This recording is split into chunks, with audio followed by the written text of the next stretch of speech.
pumpkin pies for Thanksgiving tomorrow. My daughter Amy is filming today. Trying to get as much prep work done as I can before tomorrow because it gets to be so busy trying to get everything done at once.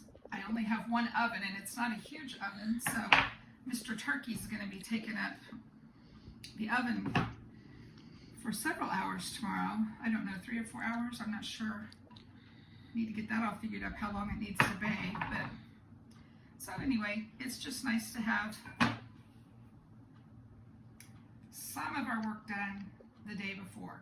Today I'm going to make pumpkin pies. That's what I'm doing now. I'm making my pie crust. And I have a video showing my pie crust, step by step how to make it and including the recipe. If you're interested in that, you could go check out my pie crust video. Now I'm not sure, it might be the beef pot pie video. I'm not for sure if I have a video just featuring pie crust or not. But so that's what I'm doing first of all, is making my pies, and they have to bake for quite a while. So while the pumpkin pies are baking, I will make my homemade cranberry sauce and kind of go from there and decide how much more prepping I want to do today. So that's what I'm doing right now, getting my pie crust put together. And I could have easily purchased refrigerated pie crust. I do that sometimes, but there's just something about homemade pie crust. It's just, you just can't beat a good homemade pie crust. And this recipe is so easy that that's what I usually do that unless I'm just super busy and in a time crunch. But yeah, refrigerated pie crusts are absolutely fine. Right, so now we're going to add our cold water. I'm doing enough in this recipe for 2 pie crusts. We'll make 2 pies. Yum. Yes. Okay.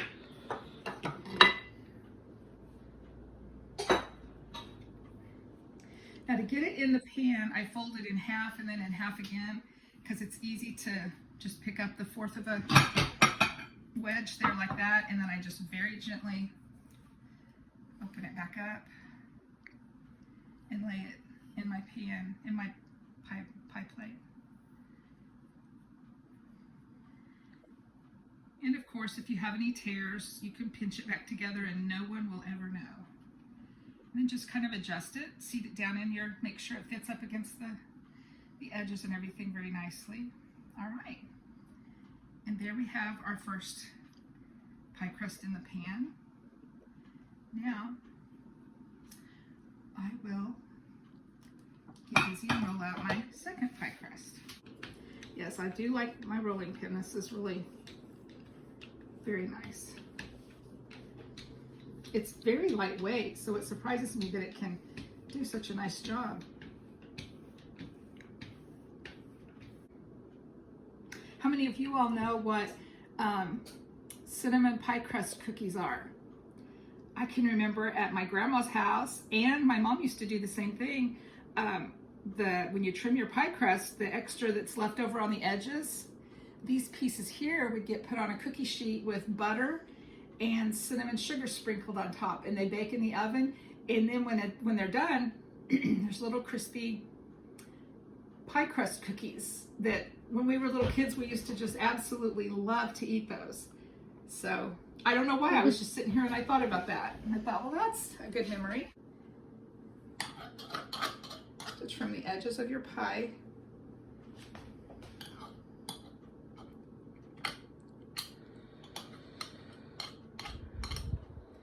Okay, and then I usually go around and pinch with my fingers just to make it look a little nice. Just gives it something a little fancy, not terribly fancy. Okay, and there's our pie crust ready for our pumpkin pie filling. All right, I'll come back and see you whenever I get my ingredients ready to mix up my pumpkin pie. Okay, back again. And we're going to mix up our custard filling for our pumpkin pie. This is very, very easy, guys. If you think you can't make pumpkin pie, I'm here to tell you that you can. I just used the back of the can of Libby's pumpkin for the recipe. I don't use all of the spices that they call for, and that would be to your personal preference. It calls for cinnamon, ginger, and cloves, and I just put cinnamon in my pumpkin pie, and my family likes it just fine. But of course, you follow your preference and how your family would most enjoy the pie. So I'm making 2 pies, so I'm doubling my recipe. I'm going to put 2 cans of pumpkin in my bowl.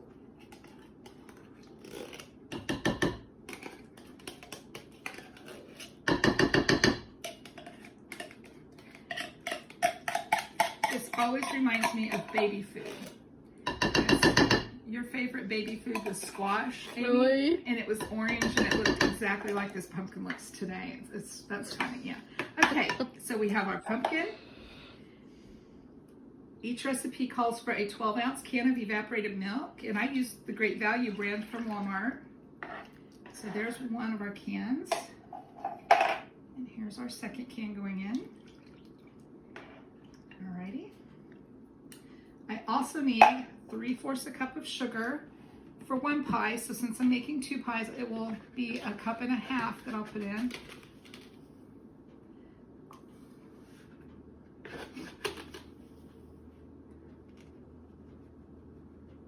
But I bet your baby food didn't taste as good as this pumpkin pie. I'm sure it didn't. Didn't my nose turn orange? Yes. Alrighty, there's our sugar. And, alright, cinnamon. I love to get the big thing of cinnamon at Sam's. It smells so good. Okay. Each pie needs a teaspoon of cinnamon.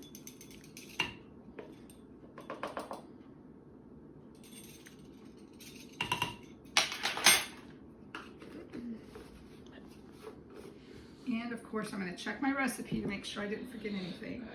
Pumpkin, evaporated milk, sugar, salt. I did forget salt, didn't I?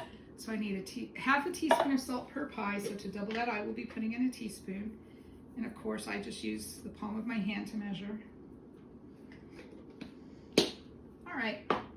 Now I'm going to stir that up, incorporate everything really well, and pop them in the oven. That's how hard it is to make pumpkin pie, guys. Anyone can do this. Oh, and it smells so good. Can you smell it over there? Mm-hmm. Does smell good. You know what I forgot? Uh-oh. Yes, I need eggs in here. Oh, that's right. Miss Brenda is not on her A game today. I told you I wasn't. So I need 2 eggs per pie. So I'm going to need 4 eggs total for this mixture. My goodness, where's my brain? I'm going to mix these up really well. I'm using my can so I don't have to dirty up another bowl. Wow. I almost forgot salt and I almost forgot eggs. Those are 2 very important ingredients, guys.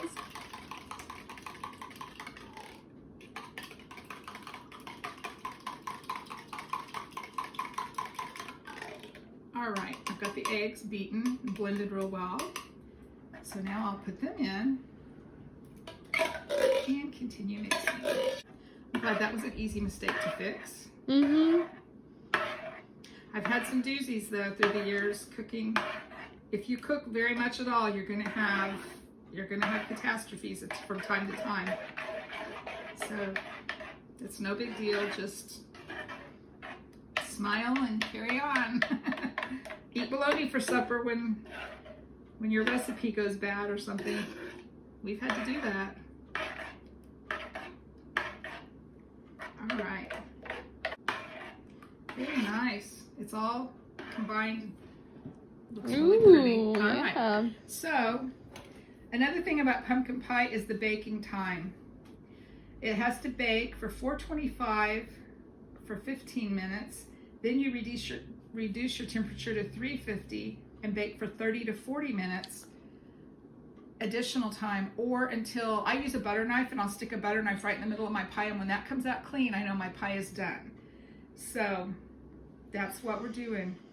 So we're going to get our pumpkin mixture into our pie shells and bake at 425 for 15 minutes. And then while these bake, we will do our fresh cranberry sauce, which is another extremely easy recipe that tastes so good. Fresh is best.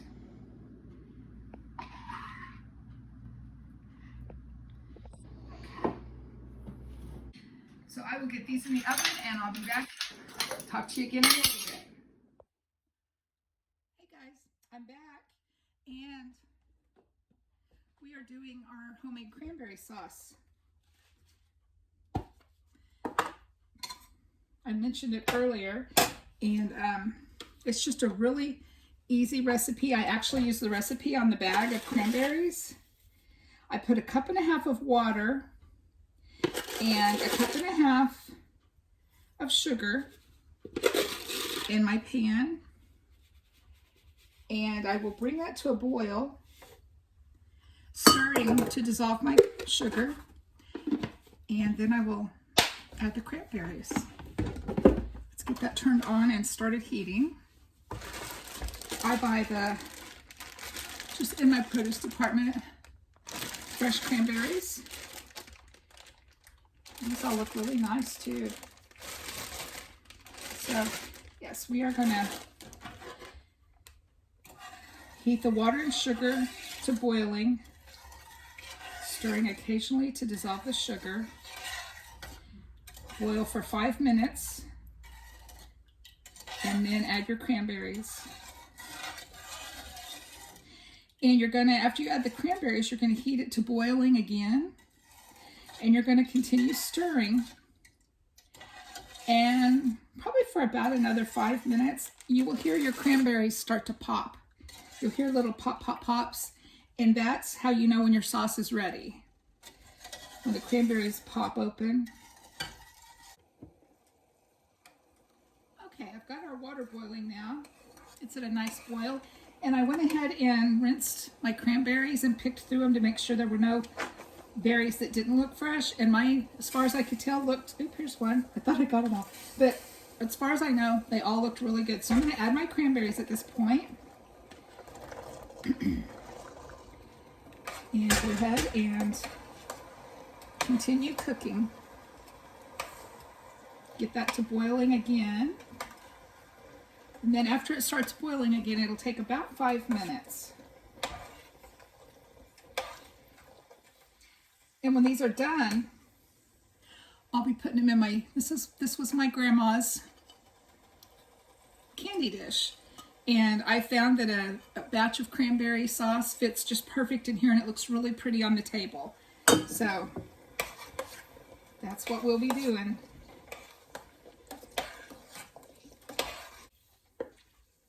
Oh, it's already starting to pop.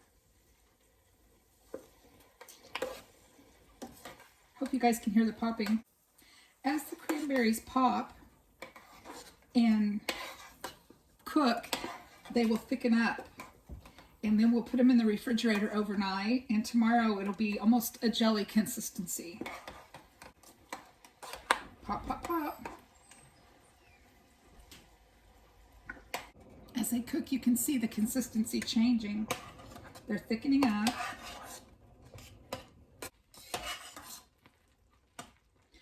All right, I think it's just pretty much done. Okay guys, so there's our finished product. Fresh cranberry sauce in my grandma's candy dish. I'll put that in the fridge now, and tomorrow when we get ready for our meal, it should be like a jelly consistency. All right, thanks for watching. Thanks for watching. Subscribe to my channel and hit that like button. Leave me a comment below. I've really been enjoying the comments I've been receiving. It's nice to hear from you all.